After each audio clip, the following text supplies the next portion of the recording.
எலிகூவின் சமாதானமில்லாத மனநிலைமைக்கு மற்றொரு காரணம் நண்பர்களுடைய பேச்சு. அது மேலும் மேலும் யோபு தன்னை நீதிமான் என்று சொல்வதற்கு வழி நடத்தியது. யோபு அலசடிப்பட்டு கொண்டிருந்தது உண்மைதான். யோபு சாத்தானோடு கூட ஒரு வட்டத்திலே இருக்கிறார். நண்பர்களோடு 3 சுற்று பேச்சை முடித்தார். என்றாலும் யோபுவின் உள்ளம் உடையவில்லை.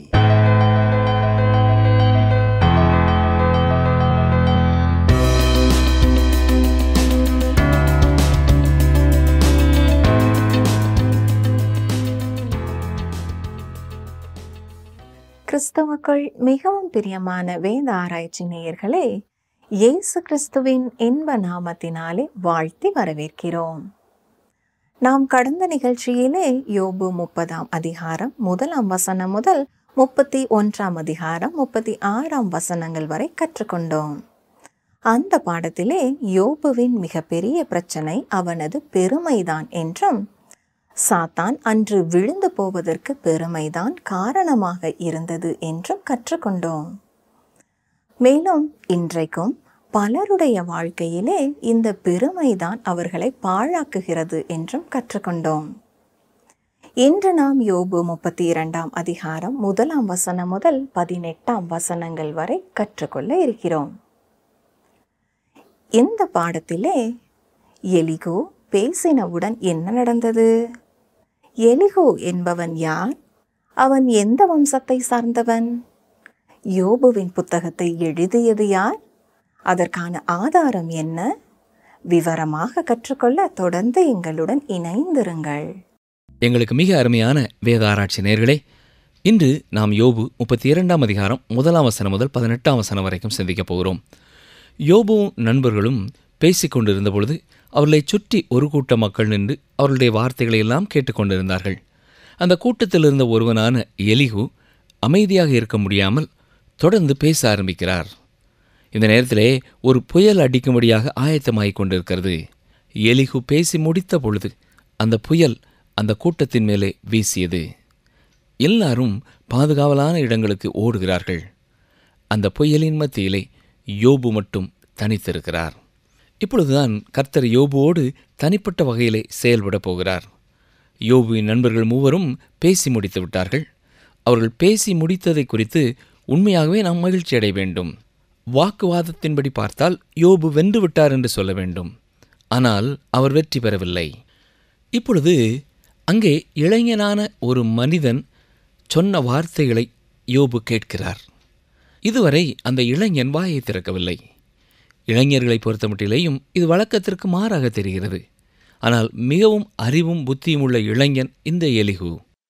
கவனியங்கள், யோபு 32ஆம் அதிகாரம் 1ஆம் வசனம். யோபு தன் பார்வைக்கு நீதிமானாயிருந்தபடியினாலும் அவனுக்கு அந்த 3 மனுஷரும் பிரதியுத்தரம் சொல்லி ஓய்ந்தார்கள். இது மிகவும் சரியான ஒரு வாக்கியம். யோபு தன்னுடைய பார்வைக்கு நீதிமானாக இருந்தான். யோபுவின் 3 நண்பர்களாலும் யோபுவிற்கு எந்த பதிலையும் கொடுக்க முடியவில்லை. எலிப்பாஸ் அனுபவங்களை குறித்தே பேசிக் கொண்டிருந்தார். சோப்பார் சட்டத்திட்டங்களை குறித்தே பேசினார். பில்தாத் மனித அதிகாரத்தின் அடிப்படையிலே வாக்குவாதம் செய்தார். என்றாலும் யோபுவின் பிரச்சனைக்கு யாராலும் பதில் கொடுக்க முடியவில்லை. அவர்கள் அநேக உண்மையான காரியங்களை சொன்னார்கள், அநேக உன்னதமான காரியங்களையும் சொன்னார்கள். ஆனால் யோபுவின் பிரச்சனைக்கு அவை விடை கொடுக்கவில்லை. இவைகள் எல்லாவற்றிற்கு பின்னரும் யோபு தன் பார்வைக்கு நீதிமானாயிருந்தார். பிரியமானவர்களே, இந்த இடத்திலே நமக்கு மிகப்பெரிய ஒரு செய்தி அடங்கியிருக்கிறது.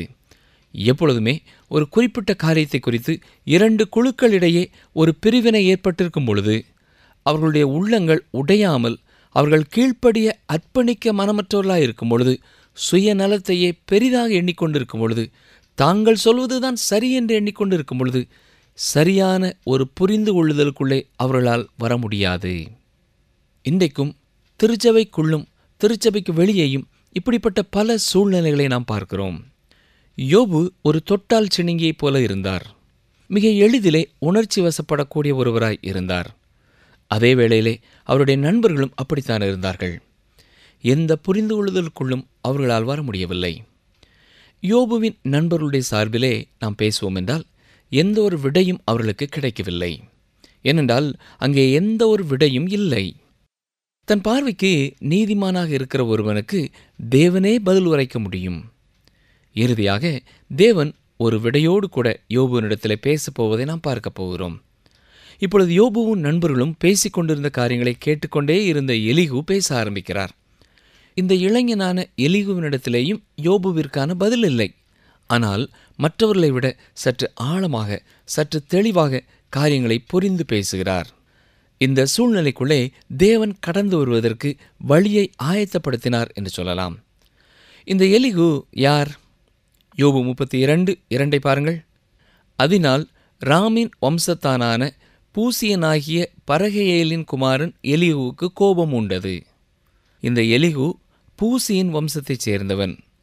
இந்த பூஸ் யார்? ஆதியாகமம் 22:21 இந்த பூசை குறித்து நாம் வாசிக்கிறோம். இவன் அரபு வம்சத்தைச் சேர்ந்தவன். யோபு 32:22 மீண்டும் கவனியுங்கள். அதனால் ராமின் வம்சத்தானான பூசியனாகிய பரகெயேலின் குமாரன் எலிகுவுக்கு கோபம் உண்டது. யோபு தேவனை பார்க்கிலும் தன்னைத்தான் நீதிமானாக்கினது நிமித்தம் அவன் மேலும் அவனுக்கு கோபம் உண்டது. எலிகு கோபம் அடைந்ததினாலே தான் பேச ஆரம்பிக்கிறார். 2 காரணங்களினாலே அவருக்கு கோபம் மூழ்கிறது. தேவனே யோபுவை நீதிமான் என்று சொல்வதற்கு பதிலாக யோபு தன்னைத்தான் நீதிமான் என்று சொல்லிக் கொண்டிருந்தார். இப்படி தன்னை நீதிமான் என்று கூறுவதனாலே அவர் சொல்லாமல் சொல்வதென்ன? தேவன் தவறு செய்கிறார். என்னை பொறுத்தமட்டிலேயும், என்னுடைய வாழ்க்கையை பொறுத்தமட்டிலேயும் தேவன் பெரிய தவறு செய்கிறார் என்பதுதான் யோபுவின் கணிப்பு. இதுதான் எலிகுவிற்கு கோபத்தை உண்டு பண்ணியது. யோபு 32:3 கொடுக்கத்தக்க மறுமொழி யோபின் 3 சிநேகிதருக்கும் அகப்படாதிருந்தும் அவர்கள் அவனை ஆகாதவன் என்று தீர்த்தது நிமித்தம் அவர்கள் மேலும் அவனுக்கு கோபம் உண்டது. இதுதான் எலிகுவின் கோபத்திற்கான 2வது காரணம். யோபுவின் பிரச்சனைக்கு அவர்களால் தெளிவான பதில் சொல்ல முடியவில்லை என்றாலும் யோபுவை குற்றவாளி என்று சொல்லிக்கொண்டே இருந்தார்கள். யோபு 32:4 அவர்கள் தன்னை பார்க்கிலும் வயது சென்றவர்களானபடியினால் எலிகு யோபின் வார்த்தைகள் முடிந்து தீரும் மட்டும் காத்திருந்தான். பிரியமானவர்களே, இந்த காலங்களைப் போல் இல்லாமல் கடந்த நாட்களிலே எல்லாம் வித்தியாசமானவர்களாக இருக்கின்றன. இக்காலத்திலே உள்ள ஒரு வாலிபனாக அவன் இருந்திருப்பான் என்றால் அவர்கள் பேசிக்கொண்டிருக்கும் பொழுதே இடைமறித்து இவன் பேச ஆரம்பித்திருப்பான். இன்றைக்கும் பல சூழ்நிலைகளிலே அநேக வாக்குவாதங்களுக்கும் காரணம் இதுதான். நம்முடைய பிள்ளைகளையோ பேரப்பிள்ளைகளையோ கவனித்து பார்ப்பீர்கள் என்றால் இது எவ்வளவு உண்மை என்பதை நீங்கள் புரிந்து கொள்ளலாம். ஆனால் அவருடைய பேச்சை கேட்கும் பொழுது எத்தனை ஞானமற்ற பேச்சு என்பதை முதிர்ச்சி பெற்றவர்கள் கண்டுகொள்ள முடியும். யோபு 32:5 அந்த 3 மனுஷரின் வாயிலும் மறு உத்தரவு பிறக்கவில்லை என்று எலிகு கண்டபோது அவனுக்கு கோபம் உண்டது. எலிகு காத்து இருந்தார். வயதிலே பெரிய யோபுவின் நண்பர்கள் யோபுவிற்கு ஏற்ற பதில் சொல்வார்கள் என்று காத்திருந்தார். அவர்கள் வாயிலிருந்து ஞானம் பிறக்கும் என்று எதிர்பார்த்தார். இளைஞரான ஊழியர்கள் எந்த ஒரு திருச்சபையிலே பேசும் பொழுதும் தலையெல்லாம் வெண்மையாய்ப்போன முதியவர்களை பார்க்கும் பொழுது பேசும் வார்த்தைகளை குறித்து மிகவும் யோசிப்பார்கள். ஏனென்றால் அவர்களுடைய வயதின் முதிர்ச்சியினாலே தான் அறிந்திருப்பதை விட பல காரியங்களிலே அவர்களுக்கு ஞானம் அதிகமானதாக இருக்கும் என்பதுதான் காரணம். ஆனாலும் பெரியமானவர்களே, அவர்களுக்கு வயது அதிகமாக இருப்பதனாலே மட்டும் எல்லா வேளைகளிலேயும் அவர்கள் சிறந்த அறிவையும் ஞானத்தையும் ஆழத்தையும் பெற்றவர்களாக இருப்பார்கள் என்று கூற முடியாது. யோபு 32:6-7 ஆதலால் பரகெயேலின் குமாரன் எலிகு என்னும் பூசியன் பிரதியுத்தரமாக, நான் இள வயதுள்ளவன், நீங்களோ விருத்தாப்பியர். ஆகையால் நான் அஞ்சி என் அபிப்பிராயத்தை உங்களுக்கு முன்பாக வெளிப்படுத்த பயந்திருந்தேன். முதியோர் பேசட்டும், வயது சென்றவர்கள் ஞானத்தை அறிவிக்கட்டும் என்றிருந்தேன். தொடர்ந்து அவர்களை குறித்து அவர் சொல்லுகிற மிக முக்கியமான வார்த்தையை கவனியுங்கள். யோபு 32:8 ஆனாலும் மனுஷரில் ஒரு ஆவியுண்டு, சர்வ வல்லவருடைய சுவாசமே அவர்களை உணர்வுள்ளவர்களாக்கும். ஆம் பிரியமானவர்களே, இன்றைக்கும் பரிசுத்த ஆவியானவரோடு விசுவாசிகளுக்குள்ள தொடர்பைப் போல, உறவைப் போல எலிகுவிற்கு ஒரு உறவு இல்லை. பழைய ஏற்பாட்டு காலங்களில் நாம் பார்க்கும் பொழுது பரிசுத்த ஆவியானவர் நிரந்தரமாக விசுவாசிகளுடைய வாழ்க்கையிலே தங்கியிருக்கவில்லை. சில குறிப்பிட்ட காரியங்களை செய்வதற்காக சில குறிப்பிட்ட நேரங்களிலே மட்டும் ஆவியானவர் அவர்களுக்கு கொடுக்கப்பட்டார். உதாரணமாக யாத்ராகமம் 31:2-3 பார்க்கும் பொழுது, ஆசரிப்பு கூடாரத்திற்கான பொருட்களை செய்வதற்காக பெசலெயேல் தூய ஆவியானவரால் நிரப்பப்பட்டவராயிருந்தார். குறிப்பிட்ட காலங்களிலே பரிசுத்த ஆவியானவர் மக்கள் மேலே வந்து இறங்கியிருந்தார். எனவேதான் சங்கீதக்காரன் 51:11 சொல்லும் பொழுது, உமது பரிசுத்த ஆவியை என்னிடத்திலிருந்து எடுத்துக்கொள்ளாமலும் இரும் என்று கேட்கிறார். இது எதை காட்டுகிறது? பரிசுத்த ஆவியானவர் பழைய ஏற்பாட்டு காலத்திலே விசுவாசிகளுடைய வாழ்க்கையிலிருந்து எடுத்துக்கொள்ளப்பட முடியும். விசுவாசிகளோடு கூட எப்பொழுதும் பரிசுத்த ஆவியானவர் தங்கியிருந்தார் என்று பழைய ஏற்பாட்டிலே நாம் பார்க்கிறதில்லை. ஆனாலும் எலிகு பரிசுத்த ஆவியானவரின் உணர்வினாலே மட்டுமே மனிதர்கள் தேவனுடைய காரியங்களை புரிந்து கொள்ள முடியும் என்பதை அறிந்தவராயிருந்தார். எலிகுவினிடத்திலே யோபுவின் அந்த சூழ்நிலைக்கான முழு பதிலும் இல்லாவிட்டாலும் யோபுவின் நண்பர்களிடத்திலே சரியான விடை இல்லை என்பதை இவர் உணர்ந்து கொண்டார். யோபு 32:10-12 வரை வாசிக்கிறேன். ஆகையால் எனக்கு செவி கொடுங்கள், நானும் என் அபிப்பிராயத்தை வெளிப்படுத்துவேன் என்றேன். இதோ உங்கள் வசனங்கள் முடியும் மட்டும் காத்திருந்தேன். நீங்கள் சொல்லத்தக்கதை ஆராய்ந்து தேடும் மட்டும் உங்கள் நியாயங்களுக்கு செவி கொடுத்தேன். நான் உங்கள் சொல்லை கவனித்தேன். ஆனாலும் இதோ உங்களில் யோபுக்கு நியாயத்தை தெரிய காட்டி அவருடைய வசனங்களுக்கு ஏற்ற பிரதித்திரம் சொல்கிறவன் இல்லை. கவனித்தீர்களா? மிக உண்மையான ஒரு காரியத்தை மிக தெளிவாக அவர் சொல்லிவிட்டார். வசனம் 13, ஞானத்தை கண்டுபிடித்தோம் என்று நீங்கள் சொல்லாதபடி பாருங்கள். மனுஷன் அல்ல, தேவனே அவரை ஜெயம் கொள்ள வேண்டும். யோபுவின் நண்பர்கள் யோபுவிற்கு சரியான பதிலை சொல்வார்கள் என்று எலிகு எதிர்பார்த்து கொண்டிருந்தார். அவர்களால் முடியாமல் போகவே அது எலிகுவை மிகவும் பாதித்தது. எலிகுவின் சமாதானமில்லாத மனநிலைமைக்கு மற்றும் ஒரு காரணம், நண்பர்களுடைய பேச்சு மேலும் மேலும் யோபு தன்னை நீதிமான் என்று சொல்வதற்காக வழிநடத்தியது. யோபு அலசடிப்பட்டு கொண்டிருந்தது உண்மைதான். யோபு சாத்தானோடு கூட ஒரு வட்டத்திலே இருக்கிறார். மேலும் தன் நண்பர்களோடு 3 சுற்று பேச்சை முடித்தார். ஆனாலும் யோபுவின் உள்ளம் உடையவில்லை. ஆனால் தேவனுடைய எதிர்பார்ப்பை தாவீது புரிந்திருக்கிறார். கவனியுங்கள், சங்கீதம் 51:17, தேவனு கேட்கும் பலிகள் நொறுங்குண்ட ஆவிதான். தேவனே, நொறுங்குண்டதும் நறுங்குண்டதுமான இருதயத்தை நீர் புறக்கணியீர். ஒரு மனிதனுடைய இருதயம் நொறுங்க வேண்டும். யோபு தன்னுடைய சூழ்நிலையினாலே நொறுங்கி போயிருந்தார். ஆனால் அவருடைய உள்ளம் நொறுங்கவில்லை. எனவே தேவன் இன்னமும் யோபுவின் வாழ்க்கையிலே செய்ய வேண்டியதை செய்து முடிக்கவில்லை. சுயநீதிக்காரர்களுக்கு, தங்களுக்கு தாங்களே நீதிமான்களாக தெரிகிறவர்களுக்கு, பெருமைக்கு, இருமாப்புக்கு தேவனே விடை வைத்திருக்கிறார். சில பெற்றோர் தங்களுடைய பிள்ளைகளை குறித்து சொல்லும் பொழுது, என்னுடைய பிள்ளை கல்லூரிக்கு சென்று விட்டான், பொறியியல் கல்லூரிக்கு சென்று விட்டான், மருத்துவ கல்லூரிக்கு சென்று விட்டான், இப்பொழுது அவனுக்கு எல்லாம் தெரியும், அப்படிப்பட்ட ஒருவனுக்கு நான் எப்படி பதில் சொல்ல முடியும் என்று திகைப்பார்கள். தனக்கு எல்லாமே தெரியும் என்று எண்ணுகிற எந்த ஒரு மனிதனையும் தேவன் ஒருவரை கையாள முடியும். நானோ நீங்களோ சுயநீதிக்காரர்களாக மாறும் பொழுது ஒன்றை குறித்து திட்டவட்டமாக எண்ணிக்கொள்ள வேண்டும்.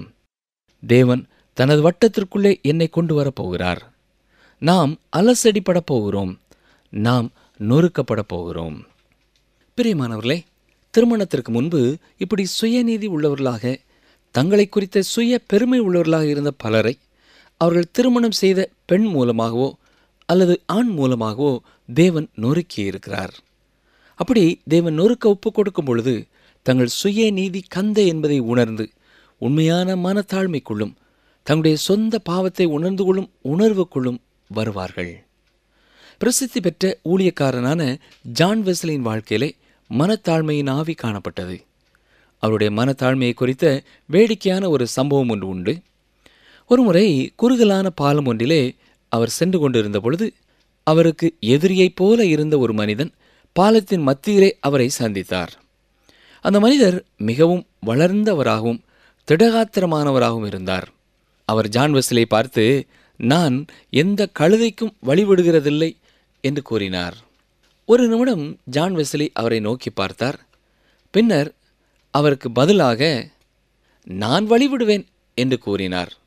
அப்படி சொல்லிக்கொண்டே பின்னாலே வந்து அந்த மனிதனுக்கு இடம் கொடுத்தாராம். அப்படிப்பட்ட சூழ்நிலையிலே கொடுக்கக்கூடிய சிறந்த பதில் அதுதான் என்று நானும் எண்ணுகிறேன். இன்றைக்கு பல மனிதர்கள் மற்றவர்களுக்கு விட்டு கொடுக்க மறுக்கிறார்கள். ஆனால் ஜான் வெஸ்லி எப்படிப்பட்ட மனத்தாழ்மையாக உள்ளவராக இருந்தார் தெரியுமா? நொறுங்குண்ட நறுங்குண்ட இருதயத்தை குறித்து ஒருவர் கூறிய சத்தியத்தை கவனியுங்கள்.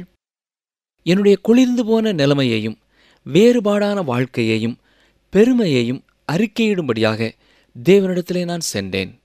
அப்படி நான் அறிக்கையிட்டு முடித்த பின்பு நான் மீண்டுமாக தேவனிடத்திலே சென்று என்னுடைய மனம் திரும்புதலை குறித்தும் மனம் திரும்பினேன் என்று கூறினார். ஏன் இது சிறந்த ஒரு சத்தியம் தெரியுமா? நம்முடைய வாழ்க்கையிலே நாம் மனம் திரும்புதலை குறித்தும் பெருமைப்பட்டுக் கொள்ள வாய்ப்பு இருக்கிறது. யோபுவின் நண்பர்கள் தொடர்ந்து வாக்குவாதம் செய்வார்கள் என்றுதான் எலிகு எதிர்பார்த்து கொண்டிருந்தார். பாருங்கள், யோபு 32, 16, 17 வசனங்கள். அவர்கள் பேசார்களோ என்று காத்திருந்தேன், ஆனாலும் அவர்கள் அப்புறம் மறுமொழி கொடாமல் இருந்தபடியினால் நானும் பிரதித்திரமாக எனக்கு தோன்றிய மட்டும் சொல்லுவேன், நானும் என் அபிப்பிராயத்தை வெளிப்படுத்துவேன். பிரியமானவர்களே, எலிகுதான் யோபுவின் புத்தகத்தை எழுதியது என்பதற்கான ஆதாரம் இந்த வசனத்திலே தான் இருக்கிறது. நான் நான் என்று அவர் சொல்வதிலிருந்து இவர்தான் இந்த யோபுவின் புத்தகத்தை எழுதினார் என்று கூறப்படுகிறது. யோபு 32 அதிகாரம் 18 வசனம். வார்த்தைகள் எனக்குள் நிறைந்திருக்கிறது, என் உள்ளத்தில் உள்ள ஆவி என்னை நெருக்கி ஏவுகிறது. எலிகு இங்கே சொல்வது என்ன? தானும் அநேக காரியங்களை சொல்ல விரும்புகிறேன், ஆனால் நான் சொல்ல போகிறதில்லை என்கிறார். ஆம் பிரியமானவர்களே, தேவனுடைய ஆவியானவரை எலிகுவை மேலும் பேசாமல் செய்தார் என்று சொல்லலாம். இன்றைக்கு நம்மிலே பலர் மிக உயர்ந்த மனநிலை உள்ளவர்களாக இருக்கிறோம், ஆனால் தொட்டால் செணிங்கிகளாக இருக்கிறோம். மிக எளிதிலே யாரும் நம்மை கோபப்படுத்தக்கூடியவர்களாக இருக்கிறோம். நமக்கு நாமே வாதிட ஆயத்தமானவர்களாக இருக்கிறோம். நம்மை யாரும் குறை சொல்வதையோ குற்றம் சாட்டுவதையோ நாம் விரும்புகிறதில்லை. நம்முடைய வார்த்தைகளிலே மென்மை இல்லை, நம்முடைய நடக்கையிலே சாந்தமில்லை. பிரச்சனையான சூழ்நிலைகளை அமைதல் படுத்த நாம் சிந்திக்கிறதில்லை. நொறுங்கிய இருதயமோ கண்ணீர் வடியும் கண்களோ நமக்கு இல்லை. எலிப்பாசை போல நம்முடைய அனுபவங்களையே பேச விரும்புகிறோம், அல்லது சோப்பாரை போல சட்ட திட்டங்களையே முக்கியத்துவப்படுத்த பார்க்கிறோம், அல்லது பில்தாத்தை போல மனிதனுக்கு இருக்கிற அதிகாரத்தையே பயன்படுத்த நினைக்கிறோம். கிறிஸ்துவனுடைய சிந்தையையும் கிறிஸ்துவனுடைய ஆவியையும் நாம் செயல்படுத்துகிறதில்லை. நீதிமொழிகள் 15 அதிகாரம் 1 வசனம் சொல்வது என்ன? மெதுவான பிரதியுத்தரம் உக்கிரத்தை மாற்றும், கடுஞ்சொற்களோ கோபத்தை எழுப்பும். நம்மை மற்றவர்கள் குறை சொல்லும் பொழுது, தவறாக பேசும் பொழுது, நம்முடைய வாழ்க்கையின் உண்மையை குறித்து தெளிவாக சொல்லும் பொழுது நம்முடைய குறைகளை உணர்ந்து கொள்ள நம்மை தாழ்த்துகிறோமா? நொறுங்குண்ட நறுங்குண்ட இருதயத்தோடு தேவன் நம்முடைய வாழ்க்கையிலே செயல்பட நாம் இடம் கொடுப்போம் என்றால், தேவன் நம்முடைய வாழ்க்கையிலே கொண்டிருக்கிற திட்டத்தை, அவருடைய சித்தத்தை அவர் பூரணமாக நிறைவேற்ற முடியும். நம்மிலே பலர் இந்த சத்தியத்தை உணர்ந்து கொள்ளாமல் இருக்கிறோம். ஒருவேளை நான் என்னை குறித்தே பேசிக் கொண்டிருக்கலாம். நம்மிலே யார் யாருடைய வாழ்க்கையிலே நாம் பெருமையோடு வாழ்ந்து கொண்டு இருக்கிறோமோ, நம்முடைய செல்வத்தை குறித்தோ, நம்முடைய சீர் சிறப்பை குறித்தோ, நம்முடைய அந்தஸ்தை குறித்தோ, நம்முடைய தொழில்களை குறித்தோ, அல்லது நம்முடைய விவசாயத்தை குறித்தோ, அல்லது நம்முடைய தாளந்துகளை குறித்தோ நம்மை நாமே எண்ண வேண்டியதற்கு மிஞ்சி எண்ணிக்கொண்டிருப்போம் என்றால், நம்மை தாழ்த்தி ஆண்டோடைய சமூகத்திலே நம்மை அர்ப்பணிப்போமா? ஒவ்வொரு நாளும் சின்ன சின்ன காரியங்களுக்காகவும் கூட தேவனையே சார்ந்து வாழ கற்றுக்கொள்வோம். நம்முடைய நீதி எல்லாம் அழுக்கான கந்தை என்பதை ஒத்துக்கொள்வோம். அவர் நமக்காக ஆயத்தம் செய்திருக்கிற நீதியின் வஸ்திரத்தை எடுத்துக்கொண்டு அவரை உண்மையாக பின்பற்ற நம்மை நாமே அர்ப்பணிப்போமா? ஜெபம் செய்வோம். எங்களை அதிகமாக நேசிக்கிற எங்கள் அன்பின் ஆண்டவரே, இன்றைக்கும் நீர் எங்களுக்கு நினைவுபடுத்தின இந்த அருமையான சத்தியங்களுக்காக உமக்கு ஸ்தோத்திரம் ஐயா. எங்கள் யார் யாருடைய வாழ்க்கையிலே எந்தெந்த பெருமைகளை குறித்து எங்களோடு நீர் பேசிக்கொண்டு இருக்கிறீரோ அது எல்லாவற்றையும் குப்பையும் சாம்பலும் என்று உம்முடைய சமூகத்திலே நாங்கள் பூரணமாய் ஒப்புக் கொடுக்க நீரே எங்களுக்கு கிருபை செய்யும். உணர்வுள்ள ஒரு இருதயத்தை தாரும். எங்களுடைய ஊழியங்களை குறித்தே பெருமைக்குள்ளே நாங்கள் போய்விடாதபடி எங்களை காத்துக்கொள்ளும். எங்களுக்கு நீர் கொடுத்திருக்கிற திடகாத்திரமான சரீரத்தை குறித்து நாங்கள் பெருமைப்பட்டு விடாதபடி நீர் எங்களை காத்துக்கொள்ளும். எங்களுக்கு நீர் கொடுத்திருக்கிற உலக ஆசீர்வாதங்களை குறித்து நாங்கள் பெருமைப்பட்டு விடாதபடி எங்களை காத்துக்கொள்ளும். பெருமை உள்ளவர்களுக்கு நீர் எதிர்த்து நிற்கிறீர், தாழ்மை உள்ளவர்களுக்கோ கிருபை அளிக்கிறீர் என்ற உணர்வோடு அனுதினமும் எங்களை தாழ்த்தி நாங்கள் ஒன்றுமில்லை என்ற உணர்வோடு எல்லா காரியங்களுக்கும் உண்மையே சார்ந்து கொள்ள, உண்மையே பின் செல்ல எங்களுக்கு உதவி செய்யும். மீட்பர் இயேசு கிறிஸ்துவின் நாமத்தினாலே மனத்தாழ்மையோடு ஜெபிக்கிறோம் பிதாவே, ஆமேன். அன்பர்களே, இன்று நாம் கற்றுக்கொண்டது என்ன? யோபு ஒரு தொட்டால் சினிங்கி போல இருந்தார். மிக எளிதிலே உணர்ச்சி வசப்படக்கூடிய ஒருவராக இருந்தார். அதே வேளையிலே அவருடைய நண்பர்களும் அப்படித்தான் இருந்தார்கள். திருமணத்திற்கு முன்பு சுயநிதி உள்ளவர்களாக, தங்களை குறித்த சுய பெருமை உள்ளவர்களாக இருந்த பலரை அவர்கள் திருமணம் செய்த பெண் மூலமாகவோ அல்லது ஆண் மூலமாகவோ தேவனை நெருங்கி இருக்கின்றார்கள். இன்று நம்மை யாரும் குறை சொல்வதையோ குற்றம் சாட்டுவதையோ நாம் விரும்புகிறதில்லை. நம்முடைய வார்த்தைகளிலே மென்மை இல்லை, நம்முடைய நடக்கையிலே சாந்தமில்லை.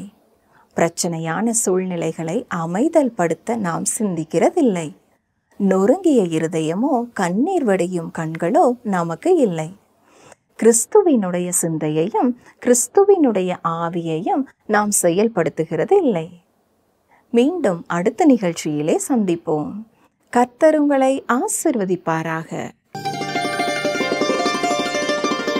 நீங்கள் மகிழ்ச்சியாய் புறப்பட்டு சமாதானமாய் கொண்டு போகப்படுவீர்கள். பர்வதங்களும் மலைகளும் உங்களுக்கு முன்பாக கெம்பீரமாய் முழங்கி வெளியின் மரங்களெல்லாம் கை கொட்டும். ஏசாயா 55:12.